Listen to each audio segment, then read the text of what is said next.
राधे राधे दोस्तों, मैं अनीता एक बार फिर से अपने channel quick cooking with Anita पर आपका स्वागत करती हूँ। दोस्तों, आज मैं फिर से आपके लिए एक बेहतरीन रेसिपी लेकर आई हूँ जो घर के ही बेसिक सामान से बनकर तैयार होगी और आप इसे सफ़र पर भी ले जा सकते हैं या चाय के साथ भी खा सकते हैं, बच्चों के टिफ़िन बॉक्स में भी दे सकते हैं। तो चलिए देखते हैं इसे मैंने कैसे बनाया है। तो सबसे पहले मैंने एक बाउल लिया है और इस बाउल में मैं 1.5 कप जितना यहाँ पर दूध ऐड करूँगी। ये उबाल कर ठंडा किया हुआ दूध है और नॉर्मल टेम्परेचर पे है इस टाइम पे। अब इसमें मैं 3/4 कप जितनी चीनी ऐड करूँगी। चीनी का रेशो आप अपने हिसाब से कम ज़्यादा कर सकते हैं, लेकिन ये एकदम परफेक्ट मात्रा है, इससे एकदम परफेक्ट मीठी रेसिपी बन के तैयार होगी। अब इसको हल्का सा हम मिक्स देंगे, इसको बहुत ज़्यादा हमें मिलाना नहीं है, मतलब सिर्फ मिक्स करना है और मिक्स करके अब हम इसे साइड में रख देंगे। और अब मैंने एक बाउल में 3 कप जितना एक गेहूं का आटा लिया है। नॉर्मल चपाती बनाते वही गेहूं का आटा है। आप चाहें तो यहाँ पर आधी मैदा या आधा आटे का भी यूज़ कर सकते हैं, लेकिन गेहूं के आटे से भी एकदम परफेक्ट बन करके तैयार होती है। अब इसमें 1 चम्मच जितना मैं जीरा ऐड करूँगी, साबुत जीरा जो होता है। अगर आप जीरा नहीं डालना चाहते तो अजवाइन का यूज़ भी कर सकते हैं, लेकिन जीरे का फ्लेवर ज़्यादा अच्छा आता है। अब इसमें आधा चम्मच ही मैंने कलौंजी ली है। ये पूरी तरह ऑप्शनल है, अगर आप नहीं खाते तो स्किप कर सकते हैं। थोड़ा सा मैंने हरी इलायची का पाउडर ऐड किया है और 1 चम्मच भर के यहाँ सफ़ेद तिल डाले हैं। इस और 2 चुटकी जितना नमक ऐड किया, ये इसके मीठे को बैलेंस करेगा। अब मैंने 4 चम्मच जितना यहाँ पर देसी घी डाला है, जो खाने की चम्मच होती है ना उससे। अगर आपका घी मेल्ट है तो मेल्ट किया हुआ है तो उसको आप थोड़ी क्वांटिटी बढ़ा सकते हैं, और अगर आपका घी जमा हुआ है तो थोड़ी सी क्वांटिटी घटा सकते हैं। और इन सब चीज़ों को बहुत अच्छे से हमें इस तरह से मिक्स करना है जब तक ये क्रम्बली टेक्सचर में नहीं आ जाता, यानी हमें इसे मोयन करना है। और देखिए, मोयन होने के बाद हमें इसको इस तरह से बांध के देखना है। अगर अच्छे से मुट्ठी बंध रही है तो ये परफेक्ट है, अगर नहीं बंध रही है तो आप इसमें थोड़ा घी और मिला सकते हैं। अब ये रेडी है। अब जो हमारा दूध था वो सारा दूध इसमें हम ट्रांसफ़र कर देंगे, लेकिन अच्छे से मिक्स करते हुए करें क्योंकि चीनी जो है तले में जा कर के बैठ जाती है। ये मेरा परफेक्ट रेशो था, इसलिए मैंने पूरा दूध एक साथ ही ऐड कर दिया है। अब इसको हम मिक्स करेंगे। अगर आपको लगता है आपका डो थोड़ा गीला हो रहा है तो इसमें और आटा मिक्स कर सकते हैं, लेकिन इसका एक टाइट डो बनाना है और उस डो को बिल्कुल भी अच्छे से गूंदना नहीं है, सिर्फ हमको इसको इकट्ठा करना है एक जगह। बहुत चिकना आटा हमें इसका नहीं बनाना है, इसलिए अच्छे से नहीं गूंदे, सिर्फ इसको इकट्ठा कर लीजिए इस तरह से। ये देखिए, हल्का हल्का से हाथों से इसको इकट्ठा करना है। और देखिए, मैंने क्या है, छोटा मेरा बाउल पड़ रहा है इसलिए आधा आटा पहले मैंने इकट्ठा कर लिया। अब इसे एक बर्तन में मैं निकाल लूँगी पहले अलग, और जो नीचे सूखा आटा बचा था उसको भी इसी तरह से, अगर आपको ज़रूरत है तो हल्का सा पानी का छींटा मार के इकट्ठा कर लीजिए। अब दोनों को मैंने एक जगह निकाल लिया और उनको अच्छे से मिक्स कर लिया। और देखिए, ये आटा मेरा रेडी है। इसको मैंने बहुत ज़्यादा चिकना नहीं किया है, ऐसे ही फटा फटा सा ही रहेगा ये, और ये अच्छे से गूंद गया है। देखिए, अब एक नाइफ़ लेंगे और मैं इसे 4 पार्ट में डिवाइड कर रही हूँ। आप चाहें तो जितना छोटे पार्ट में डिवाइड करना चाहें कर सकते हैं, जितना आपको इजी लगे। अब एक पोर्शन लेंगे इसमें से और इस तरह से इसको गोल कर लेंगे। इसको यहाँ भी हमको अच्छे से इसका पेड़ा नहीं बनाना है, बस गोल कर लेना है हल्का सा। देखिए, मैंने ऐसे ही सेकंड को भी कर लिया और 2 को मैंने इस तरह से रोल जैसा बनाया है। ये देखिए, आटा आपको देखने से ही पता चल रहा है कितना टाइट है। अब इसे साइड रखते हैं और एक चकला लेंगे हम, और इस चकले पर पहले हम जो हमने गोल पेड़े बनाए थे वो पोर्शन रखेंगे और हथेली से इस तरह से फैला लेंगे और एक बेलन की सहायता से इसको बेल लेंगे। इसके थोड़े किनारे जो है फटेंगे तो उससे कोई दिक्कत नहीं है, हमारी रेसिपी फिर भी परफेक्ट बन करके रेडी होगी।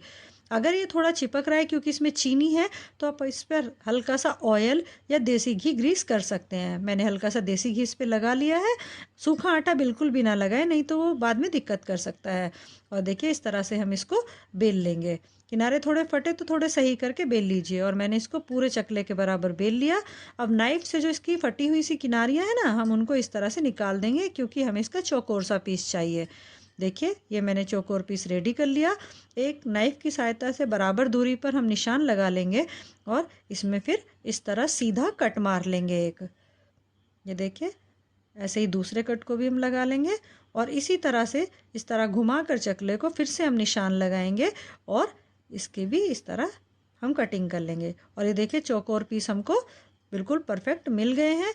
अब एक नाइफ़ लेंगे और नाइफ़ की सहायता से इसमें इस तरह से उल्टी साइड से निशान लगा लेंगे, जिससे एक अच्छा सा डिज़ाइन आ जाएगा।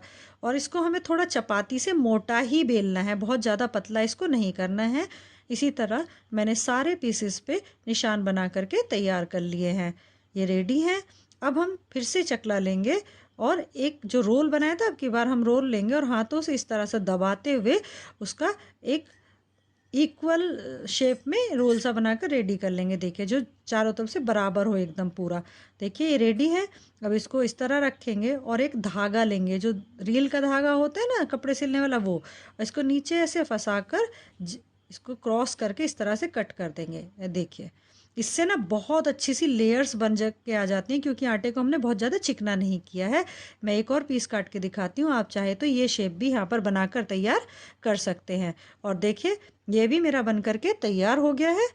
देखिए इसी तरह हम सबको काट लेंगे। ये मेरे सारे रेडी हैं। अब इसको भी उठाकर हम साइड में रख देते हैं। अब मैं तीसरा दिखाती हूँ आपको। मैंने फिर से चकले पर रोटी बेल ली और इस तरह से मैंने एक कटर लिया है स्टार शेप का, और इस कटर की सहायता से मैं इनको कट कर लूँगी। तो आप जो भी शेप चाहें यहाँ पर इनको दे सकते हैं, वो आपकी मर्ज़ी, जो आपको ईजी लगे वो आप बना लीजिए। देखिए मैंने सभी को कट कर लिया है। अब जो एक्स्ट्रा आटा है वो निकाल देंगे, जो भी एक्स्ट्रा आटा बच रहा है उसको हम दोबारा यूज़ कर लेंगे। और कितनी सुंदर सी देखिए मेरे स्टार शेप में भी बन करके ये तैयार हो गए हैं। और देखिए इसी तरह मैंने तीनों को बना लिया। ये मेरे चौकोर वाले रेडी हैं और ये गोल और इस स्टार शेप के भी इतने सारे मेरे बनकर तैयार हुए हैं। तो 3 कप आटे में मेरे इतने सारे बिस्किट कहिए, ठेकुए कहिए, बन करके रेडी हो गए हैं।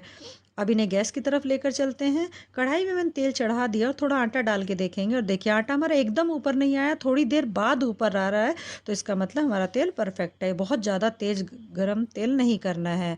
अब मैंने सबसे पहले जो हमारे स्टार शेप के थे वो मैंने इसमें प्लेस कर दिए, और आँच को हमें लास्ट तक लो टू मीडियम ही रखना है। आँच को बिल्कुल भी हाई नहीं करना है। और अभी डालने के बाद इन्हें तुरंत नहीं चलाना, क्योंकि चीनी हल्के से मेल्ट होगी तो ये टूट सकते हैं। जब इसमें थोड़ा सा कलर आ जाएगा तब हम करछी की सहायता से इनको हल्का सा पलट देंगे। देखिए इस तरह से एक भी नहीं टूटेगा, परफेक्ट बनेगा। अगर सारी टिप्स फॉलो करेंगे तो एकदम परफेक्ट बन करके रेडी होंगे। और इसी तरह से इनको फिर पकने देंगे और फिर एक बार पलट देंगे। टाइम टाइम से इन्हें पलट के हम सेक लेंगे। एक बैच सिकने में 6 से 7 मिनट आराम से लग जाते हैं। और देखिए सिक कर रेडी हो गए। कितना सुंदर सा गोल्डन कलर भी आ गया है और एकदम क्रिस्पी भी हो गए हैं। अब इनको हम ऑयल से बाहर निकाल लेंगे और बिल्कुल भी ऑयली नहीं होते हैं ये।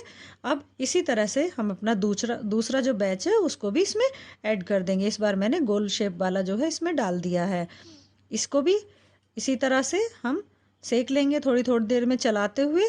और देखिए ये भी हमारे रेडी हो गए। इन पे भी अच्छा सा कलर आ गया है और इनको भी हम बाहर निकाल लेते हैं। इसी तरह जितने भी हमने बनाए हैं सभी को सेक लेंगे। आप इनको कढ़ाई में डालकर और अपना काम करते रहिए, थोड़ी देर देर में इनको चलाते रहना है बस। और देखिए इसी तरह मैंने सबको बना करके रेडी कर लिए हैं। और ये कितने परफेक्ट, कितने सुंदर बन करके तैयार हुए। एकदम बढ़िया कलर आया है और एकदम क्रिस्पी बन करके ये तैयार हुए। जो हाथ से हमने डिज़ाइन बनाया था वो भी बहुत अच्छे बने हैं। अब मैं एक आपको तोड़ करके दिखाती हूँ कितने खस्ता हैं। ये देखिए कितने परफेक्ट बन करके तैयार हुए, एकदम खस्ता हैं, एकदम टेस्टी हैं। तो दोस्तों आपको मेरी रेसिपी कैसी लगी मुझे कमेंट बॉक्स में लिखकर ज़रूर बताइएगा। मेरे चैनल को लाइक, शेयर और सब्सक्राइब करना मत भूलिएगा। और अगर आप मेरी रेसिपी में यहाँ तक आए हैं तो आपका तहे दिल से बहुत बहुत धन्यवाद।